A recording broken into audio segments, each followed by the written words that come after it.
Hi everyone, this is Mrs. Raff, and today I want to read you a book called Mamie on the Mound, A Woman in Baseball's Negro Leagues, written by Leah Henderson, illustrated by George Dostoopoulos.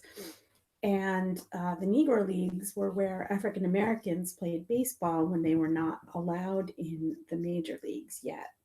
So let's find out Mimi's story. Here is the title page. Here we go.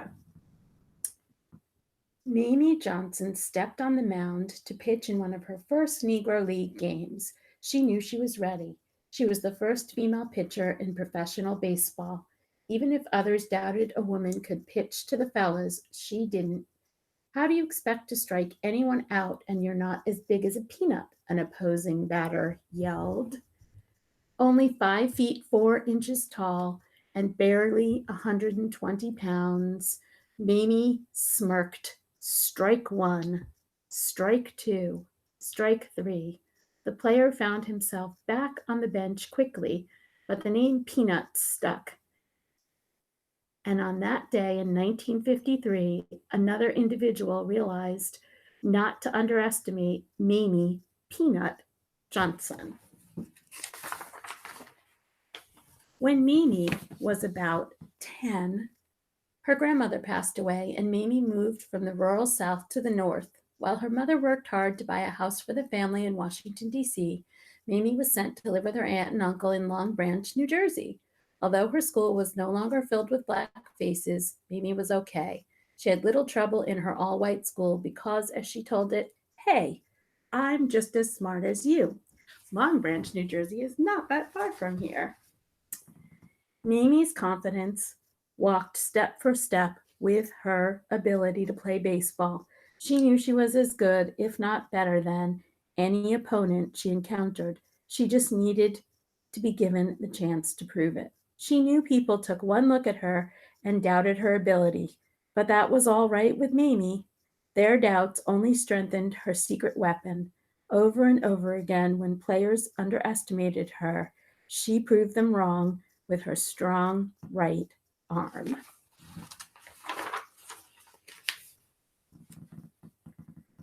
Even though the Long Branch Police Athletic League was an all white, all boys league, the coach of the team, a lieutenant, gave her the chance to try. Some of the boys may have snickered or laughed at first, but when Mamie stepped up to the mound and let the ball fly from her strong right arm, they realized she was there to play. During her time on the team, she helped her teammates with their next two division championships. The more Mimi played baseball, the better she got and the more she wanted to play. She realized, however, that she already had two strikes against her. She was a girl, she was black. The black boys not even playing, so I know I'm not going to make it, she huffed. The first time her dream of being a professional baseball player began to dim. Then on April 15th, 1947, all that changed. Jackie Robinson, a black man, joined Major League Baseball. Could Mamie actually have only one strike against her?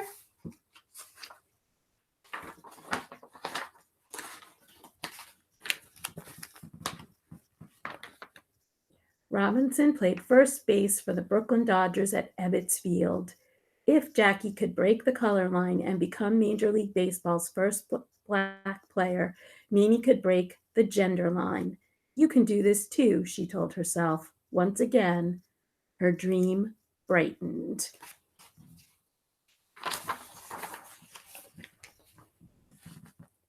Even with Jackie Robinson crossing the color line in Major League Baseball a few years before, the All American Girls Professional Baseball League wasn't ready to give black women the opportunity to try. All was still not equal. They think I'm not as good, she said. She shook the thought away, knowing it wasn't true. She was as good as any player on that team. Prejudice wasn't going to stop her from playing the game she loved. In fact, being refused that chance opened up an even greater opportunity to Mamie. You want to play pro baseball? Fish Tyson, a former Negro League player, called to her one day. Mamie gave a chuckle like he'd asked if the sky was above her. Yeah, she answered.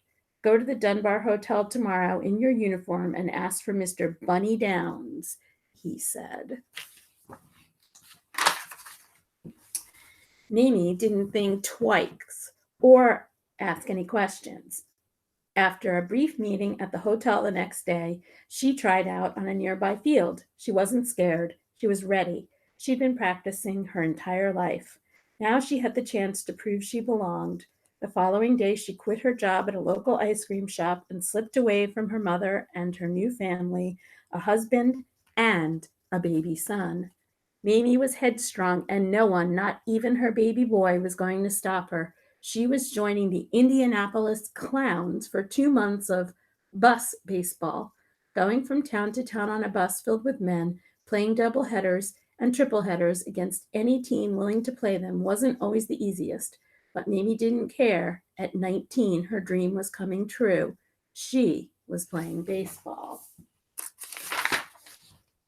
The only other female player on the Indianapolis Clowns was a second baseman named Tony Stone, who had joined the team a year before. They had signed to the Negro Leagues at a time when many of its best players, Willie Mays, Ernie Banks, Larry Doby, Hank Aaron, Satchel Paige, and others, were leaving for the brighter lights of the major leagues.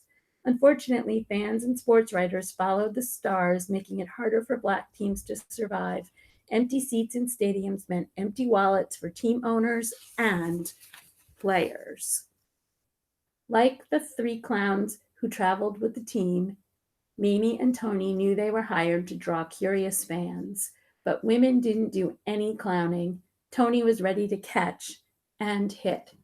Mamie was ready to throw a fastball, circle change, slider, screwball, or curveball. They weren't passing up their opportunity.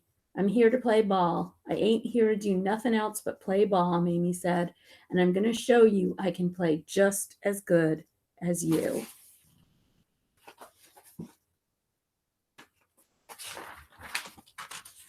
At first, the male players looked at Mamie like she was too small. They grumbled about sharing the field with her. Tony and later Connie Morgan, a second baseman who played with the Clowns after Tony was traded. But like every other time, Mamie was ready to prove she belonged. Some of the players were slow to understand that the women were part of the team now. Mr. Downs set them players straight. If you all think I can't handle that, he said, pointing to the girls, we'll take you down to the bus station tomorrow. We'll get someone who can go along with the program. The men may have laughed at first, but they knew Mr. Downs was serious. These girls are putting money in your pocket. Think about that. And the girls can play, so treat the girls right. Treat them like they're one of you. That's all I ask you to do.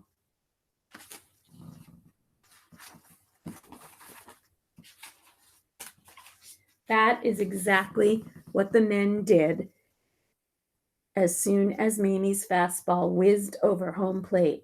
After she won their first game together, she had little trouble from her teammates. They became 26 brothers on the road with her. Life on the road wasn't just about hitting balls and striking players out or cracking jokes and playing cards on the bus. In some places, it was about whites-only water fountains, whites-only service at restaurants, and whites-only hotels. It was about 10 p.m. curfews for black men, closed locker rooms, closed concession stands, and closed bathrooms for black players and black fans. It meant being on the bus for 3 or 4 days in sweaty uniforms. Even if white people came to see them play or even competed against them, Mamie and her teammates weren't always welcome to eat or sleep in their towns in the segregated South of the Jim Crow era. The buses took the players far and wide. During Mamie's first year with the Clowns, they traveled across the country and into Canada.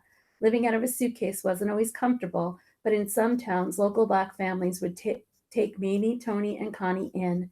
They'd get a warm meal and bed for the night, while the male players were left to sleep in dingy hotels or under the stars.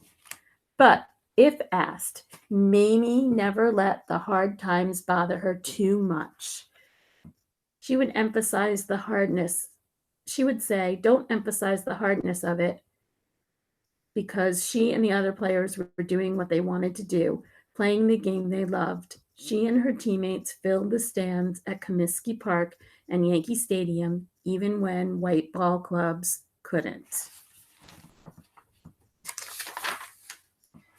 Watched by the cheering fans, Peanut often played 7, 8, or 9 innings and struck out many of her opponents. Even though baseball was all she ever wanted to do, her dream did have a limit.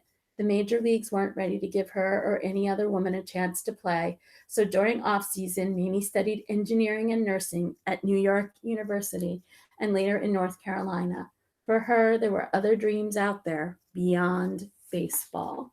Mamie loved nothing more than winding up, firing away from the mound, and striking players out. She built an impressive 33-8 record during her 3 seasons with the Clowns. She may have been small, but she had a strong right arm and used it to follow her heart, becoming the first female pitcher in professional baseball history. When Mamie stepped off the mound in 1955 to return to her family, she never strayed far from baseball, the game she would always love. And in the back, here's a picture of the author and the illustrator, and here's a picture of the real Mamie. And it says, after Mamie left the sport, she received a nursing degree from North Carolina A&T. Then she went home to Washington, D.C. to raise her young son. She was a licensed practical nurse for nearly 30 years. During President Bill Clinton's time in office, he and the First Lady, Hillary Clinton, honored Mamie at the White House as a female baseball legend. But President Barack Obama also recognized her and other Negro League players for their accomplishments in 2013. Mamie attended various functions around the country where she could reminisce about what she called the 3 best years of my life. Long after her professional days, she continued playing sandlot baseball using the curveball that Negro League All-Star and Major League pitcher Satchel Paige helped her perfect. One of her greatest joys after leaving the game was coaching whenever she could. She even started the Mamie Johnson Little League in 2015. Underestimating no one, she encouraged all her players to follow their heart. Mamie Johnson helped clear the plate for pitchers such as Eri Yoshida, Tiffany Brooks, Isla Borders, and Monet Davis, and will always be remembered just as she wanted to be, as a ball player. Mamie on the mound. I hope you enjoyed that story. Thanks for listening.